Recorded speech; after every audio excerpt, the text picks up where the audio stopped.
접종, 부활의 소식을 알려라. GPL 뉴스 속보입니다. 예수님이 십자가에서 죽으신 지 3일 만에 다시 살아나셨다는 목격자가 나타나 화제인데요. 먼저 달달 말씀인 요한복음 20장 18절을 함께 읽은 후 소식을 자세히 알아보겠습니다. 하나님 나라 뉴스 진짜야 기자가 신기하고 놀라운 소식을 찾아 세계 방방곳곳을 찾아 나서고 있습니다. 지난 한 주 동안 어린이들은 가정과 학교, 학원에서 어떤 일들을 겪었을까요? 선생님들께서는 어린이들의 경험을 물어봐 주시고 함께 들으며 공감해 주세요. 먼저 서로의 소식을 나눈 후에 왼쪽 오늘의 주요 뉴스를 살펴볼까요? 취재 기자와 인터뷰에 응한 제자들의 역할을 정해서 1번 기사를 읽어보도록 합니다. 예수님의 부활을 목격한 마리아의 이야기를 들어볼까요? 마리아는 가장 먼저 누구에게 예수님의 부활 소식을 전했나요? 2번과 3번 기사를 읽어보면서 답해봅니다.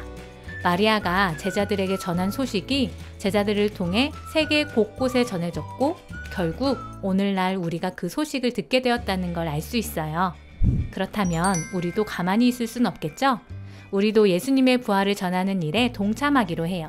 기사 4번 항목에 지원서가 있는데요. 부활의 소식을 전하는 사람들에게는 아무런 자격이 필요 없어요. 예수님의 부활을 믿기만 하면 누구나 참여 가능하다는 사실. 우리도 한번 지원해 볼까요? 마지막 칸에 오늘의 날짜와 이름과 사인은 필수랍니다. 부활하신 예수님은 어떤 모습이셨을까요? 예수님이 마리아 앞에 나타나셨을 때 예수님은 천사 같은 멋진 날개를 가지고 계셨을까요? 아니면 멋진 왕관에 달라진 외모를 가지고 부활하셨을까요? 마리아가 부활하신 예수님을 단번에 알아보지 못했다는 점, 그리고 도마가 예수님의 부활을 믿지 않았을 때 보여주셨던 창과 못자국이 예수님께 있었다는 점만은 확실할 것 같네요.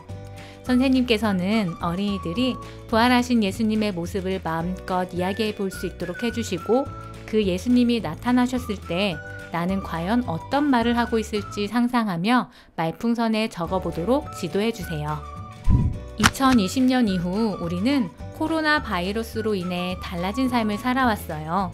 특히 교회에 모여 예배드리기가 어려워지면서 많은 친구들이 교회와 멀어지고 말았죠. 그 친구들을 생각하면서 메시지를 보내보면 어떨까요? 대화창에 예수님의 부활 소식을 전하며 친구에게 안부를 물어보면 좋겠네요.